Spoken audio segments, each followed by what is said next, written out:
Hello students, welcome to Megha D classes. आज हम class 11th का lesson number 5 morphology and anatomy of flowering plants में next topic करेंगे, that is leaf. Last की जो बच्चों वीडियोस थी उसमें हमने पढ़ा था रूट एंड स्टेम के बारे में। आज हमारा जो मेन डिस्कशन रहेगा वो रहेगा लीफ के बारे में। तो आपको सबको पता है कि लीफ क्या होता है, जिसको आप पत्ता या पत्तियां भी बोलते हो। ये एक लेटरल यानी कि साइड की तरफ से निकलने वाला एक बिल्कुल फ्लैट स्ट्रक्चर होता है जो आपकी स्टेम पे मौजूद रहता है। ये नोड पे प्रेजेंट होता है। नोड के बारे में हमने लास्ट वीडियो में पढ़ा था स्टेम में कि व्हाट इज ए नोड। और इसके एक्साइल पे यानी कि इसके एंड पे कई बार एक बड यानी कि छोटी सी कली भी प्रेजेंट हो सकती है। तो ये जो एक्सिलरी बड है ये आगे जाके ब्रांच में बदल जाती है यानी कि टहनी में बदल जाती है। जो लीव्स हैं वो शूट में यानी कि स्टेम का जो एपिकल मेरिस्टम होता है उसमें से बनती हैं और ये एक्रोपिटल ऑर्डर में अरेंज होती है ना। What is acropetal order?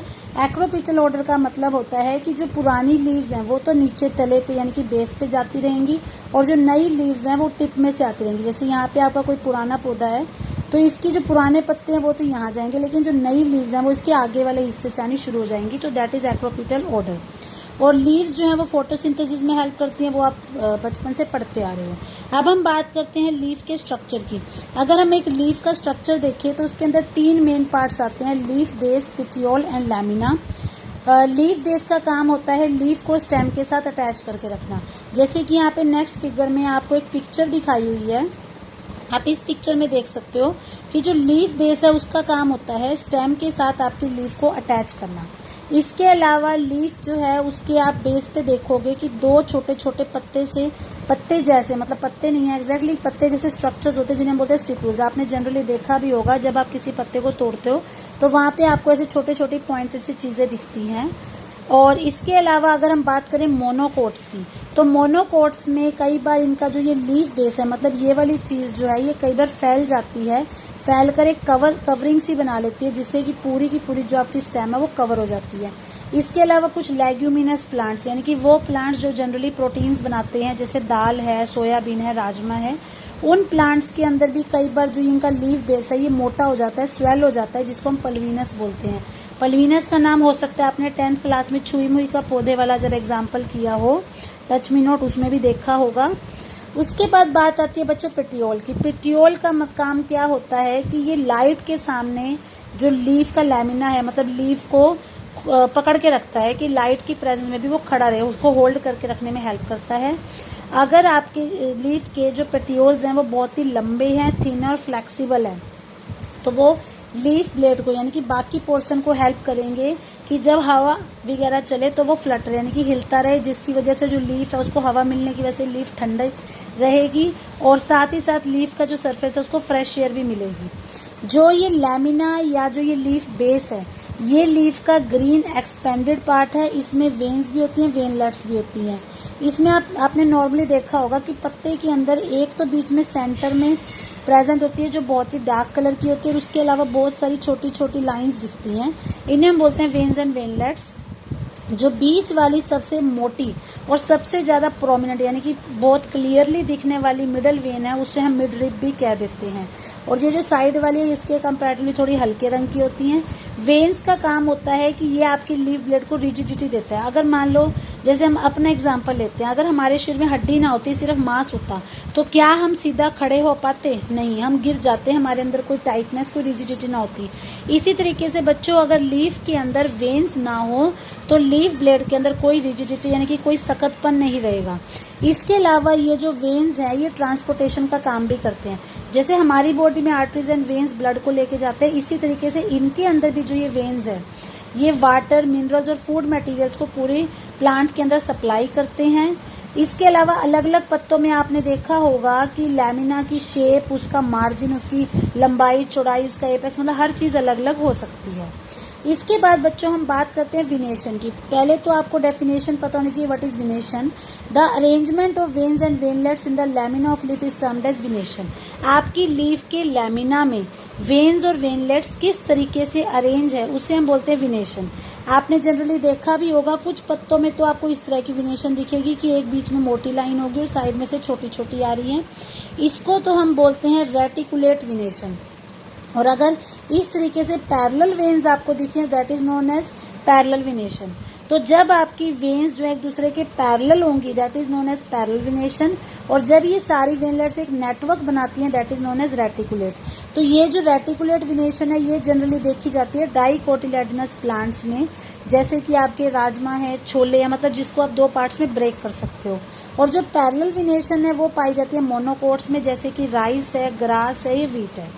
इसके बाद बच्चों आता है कि लीव्स कितने टाइप की होती हैं। लीव्स जनरली 2 टाइप्स की होती हैं, सिंपल एंड कंपाउंड। अगर आपकी लीफ का जो लैमिना है वो एंटायर है, मतलब पूरा का पूरा कट्ठा जुड़ा हुआ है, और अगर आप उसको इंसाइज यानी कि कहीं से भी कट करते हो तो वो इन सीजन उसके मिड रिब तक नहीं आते। मतलब एक पत्ता है, आपने उस पत्ते को कहीं से भी कट किया, कट करने से क्या हुआ, उसके मिड रिब पे कोई फर्क नहीं पड़ा, मतलब मिड रिब से पहले वाला हिस्सा जो है वो उसका टूट जाएगा, तो उसको आप बोलोगे सिंपल। लेकिन अगर आप किसी पत्ते को कट कर रहे हो इन साइज, मतलब उसको कट करने की वजह से अगर वो कटिंग उसके मिड रिब तक भी पहुंच जाती है, मतलब आपका पूरा ही पत्ता टूट जाता है, उसके बहुत सारे लीफलेट्स बन जाते हैं, तो आप कहोगे कि आपकी जो लीफ है वो कंपाउंड है। इसको बेटर समझाने के लिए मैं आपसे एक प्रैक्टिकल वीडियो शेयर करूंगी, जिसमें मैं आपको अलग अलग पत्तों में दिखाऊंगी कि किस तरीके से आप सिंपल और कंपाउंड लीफ की पहचान कर सकते हैं।